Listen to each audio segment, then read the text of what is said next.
CIET NCERT द्वारा प्रस्तुत है। कक्षा 4 की हिंदी की पाठ्य पुस्तक रिमझिम भाग 4 का 9वां पाठ स्वतंत्रता की ओर, पृष्ठ संख्या 66 से 79 तक। पृष्ठ 66। पाठ 9 स्वतंत्रता की ओर। आलेख सुभद्रा सेन गुप्ता। अनुवाद मनीषा चौधरी। धनी को पता था कि आश्रम में कोई बड़ी योजना बन रही है, पर उसे कोई कुछ न बताता। वे सब समझते हैं कि मैं 9 साल का हूँ, इसलिए मैं बुद्धू हूँ, पर मैं बुद्धू नहीं हूँ। धनी मन ही मन बड़बड़ाया। धनी और उसके माता पिता बड़ी खास जगह में रहते थे, अहमदाबाद के पास महात्मा गांधी के साबरमती आश्रम में, जहां पूरे भारत से लोग रहने आते थे। गांधी जी की तरह वे सब भी भारत की स्वतंत्रता के लिए लड़ रहे थे।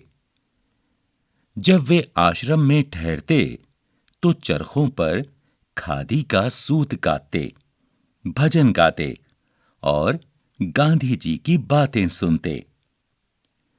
साबरमती में सबको कोई न कोई काम करना होता। खाना पकाना, बर्तन धोना, कपड़े धोना, कुएं से पानी लाना, गाय और बकरियों का दूध दूहना और सब्जी उगाना।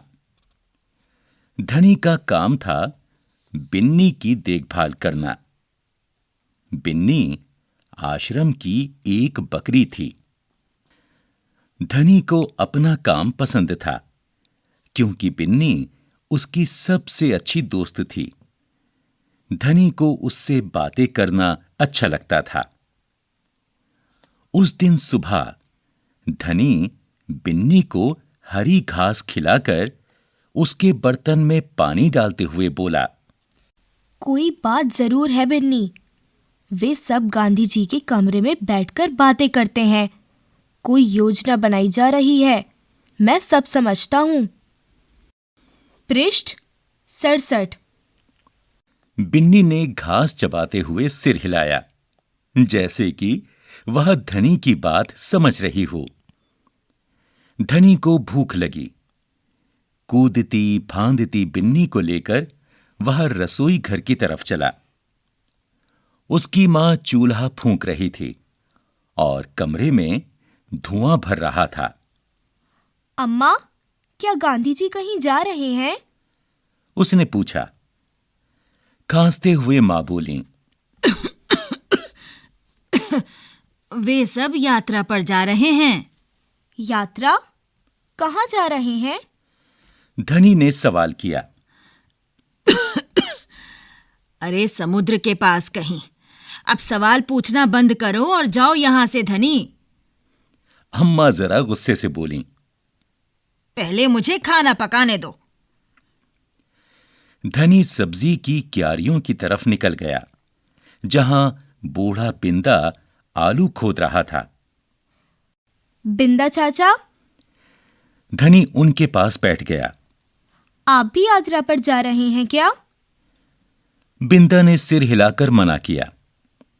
उसके कुछ बोलने से पहले धनी ने उतावले होकर पूछा, कौन जा रहे हैं? कहाँ जा रहे हैं? क्या हो रहा है? पृष्ठ 68।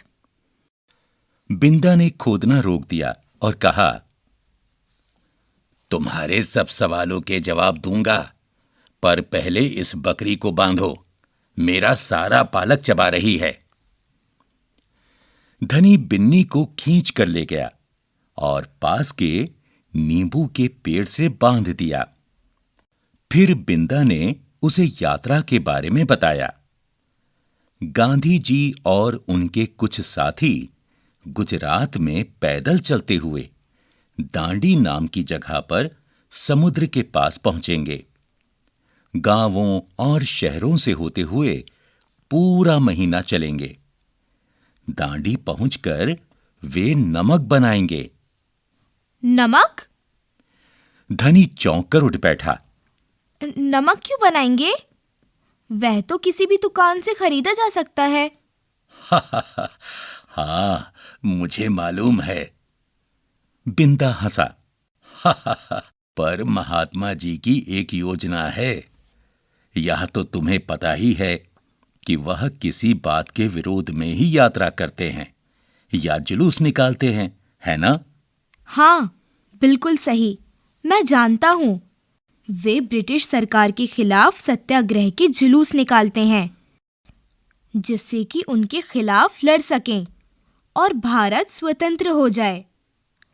पर नमक को लेकर विरोध क्यों कर रहे हैं? ये तो समझदारी वाली बात नहीं है। बिल्कुल धनी। क्या तुम्हें पता है कि हमें नमक पर कर देना पड़ता है? पृष्ठ 70। अच्छा? धनी हैरान रह गया। नमक की जरूरत सभी को है। इसका मतलब है कि हर भारतवासी, गरीब से गरीब भी यह कर देता है। बिंदा चाचा ने आगे समझाया। लेकिन यह तो सरासर अन्याय है। धनी की आंखों में गुस्सा था। हाँ, यह अन्याय है।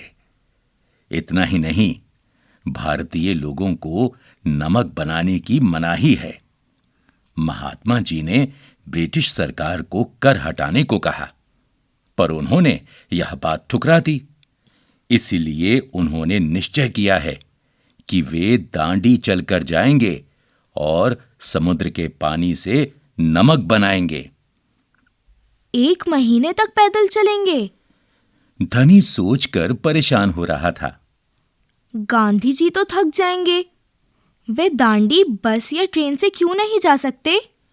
क्योंकि यदि वे इस लंबी यात्रा पर दांडी तक पैदल जाएंगे तो यह खबर फैलेगी, अखबारों में फोटो छपेंगी, रेडियो पर रिपोर्ट जाएगी और पूरी दुनिया के लोग यह जान जाएंगे कि हम अपनी स्वतंत्रता के लिए लड़ रहे हैं और ब्रिटिश सरकार के लिए यह बड़ी शर्म की बात होगी। पृष्ठ 70। गांधी जी बड़े ही अक्लमंद हैं, है ना? धनी की आंखें चमकी। बिंदा ने हंसकर कहा, हाँ, वह तो हैं ही। दोपहर को जब आश्रम में थोड़ी शांति छाई, धनी अपने पिता को ढूंढने निकला। वह एक पेड़ के नीचे बैठकर चरखा काट रहे थे।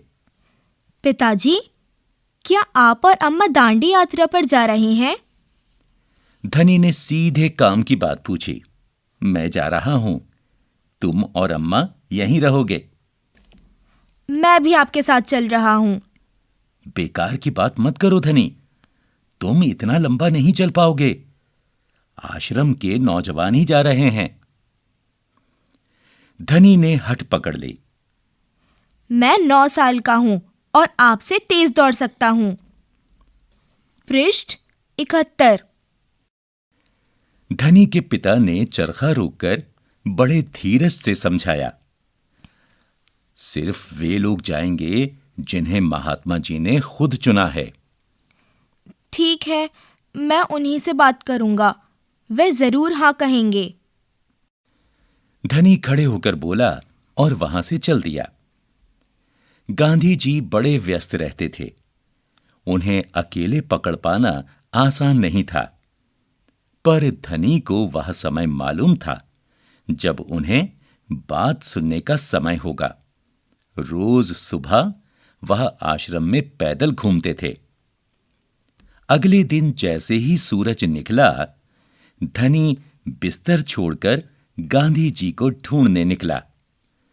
वे गौशाला में गायों को देख रहे थे।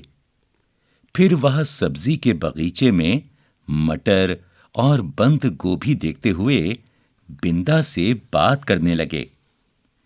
धनी और बिन्नी लगातार उनके पीछे पीछे चल रहे थे। अंत में गांधी जी अपनी झोंपड़ी की ओर चले। बरामदे में चरखे के पास बैठकर उन्होंने धनी को पुकारा, यहां आओ बेटा। धनी दौड़कर उनके पास पहुंचा। बिन्नी भी साथ में कूदती हुई आई।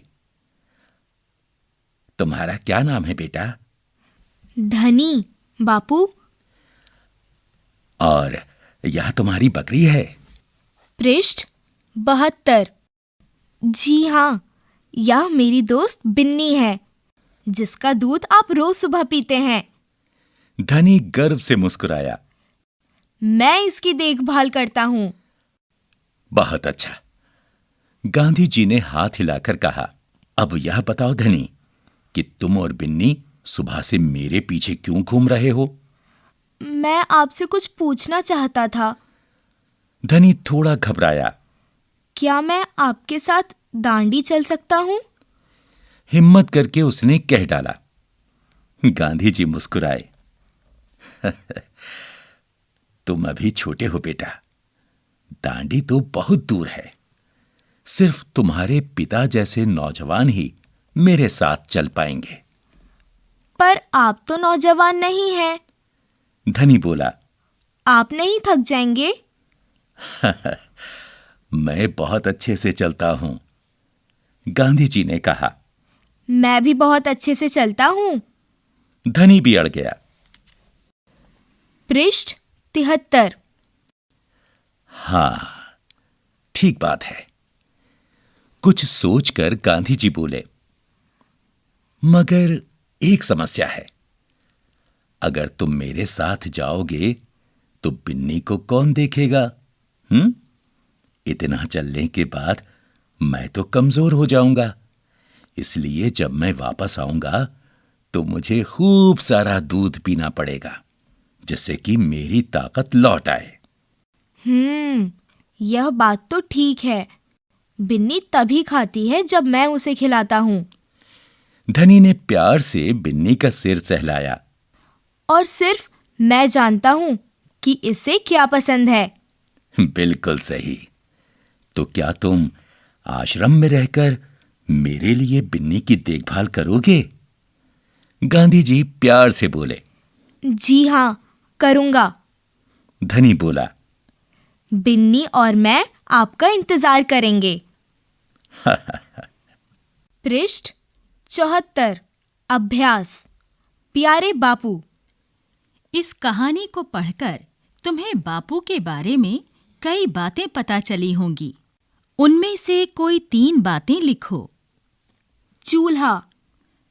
यहाँ पर एक चित्र दिया गया है जिसमें अलग अलग तरह के चूल्हे दिखाए गए हैं। धनी की माँ चूल्हा फूंक रही थी। धनी की माँ खाना पकाने के लिए चूल्हे का इस्तेमाल करती थीं। यहाँ कुछ चित्र दिए गए हैं। इनके नाम पता करो और लिखो। 1. इनमें कौन कौन से ईंधन का इस्तेमाल किया जाता है? 2. तुम्हारे घर में खाना पकाने के लिए इनमें से किसका इस्तेमाल किया जाता है? पृष्ठ 75। यहां कहानी में आए कुछ शब्द दिए गए हैं। कक्षा में 4-4 के समूह में एक एक चीज के बारे में पता करो। 1. स्वतंत्रता। 2. सत्याग्रह। 3. खादी। 4. चरखा। तुम इस काम में अपने दोस्तों से, बड़ों से, शब्दकोश या पुस्तकालय से सहायता ले सकते हो। जानकारी इकट्ठा करने के बाद कक्षा में इसके बारे में बताओ। आगे की कहानी। गांधी जी ने धनी से कहा, क्या तुम आश्रम में ही रहकर मेरे लिए बिन्नी की देखभाल करोगे? धनी ने गांधी जी की बात मान ली। जब गांधी जी दांडी यात्रा से लौटे होंगे तब आश्रम में क्या क्या हुआ होगा? आगे की कहानी सोच कर लिखो। कहानी से। क. धनी ने गांधी जी से सुबह के समय बात करना क्यों ठीक समझा होगा? ख. धनी बिन्नी की देखभाल कैसे करता था? ग. धनी को यह कैसे महसूस हुआ होगा कि आश्रम में कोई योजना बनाई जा रही है? पृष्ठ 76। कहानी और तुम। क। धनी यात्रा पर जाने के लिए उत्सुक क्यों था? अगर तुम धनी की जगह होते तो क्या तुम यात्रा पर जाने की जिद करते? क्यों? ख। गांधी जी ने धनी को न जाने के लिए कैसे मनाया? क्या तुम गांधी जी के तर्क से सहमत हो? क्यों? ताकत के लिए। गांधी जी ने कहा, जब मैं वापस आऊंगा तो मुझे खूब सारा दूध पीना पड़ेगा, जिससे कि मेरी ताकत लौट आए। बताओ, खूब सारी ताकत और अच्छी सेहत के लिए तुम क्या-क्या खाओगे पियोगे? 1. चटपटी अंकुरित दाल। 2. मीठा दूध। 3. गर्म समोसे। 4. रसीला आम। 5. करारे गोलगप्पे। 6. गर्मा गर्म साग। 7. कुरकुरी मक्का की रोटी। 8. ठंडी आइसक्रीम। 9. खुशबूदार दाल। 10. रंग बिरंगी टॉफी। 11. मसालेदार अचार। 12.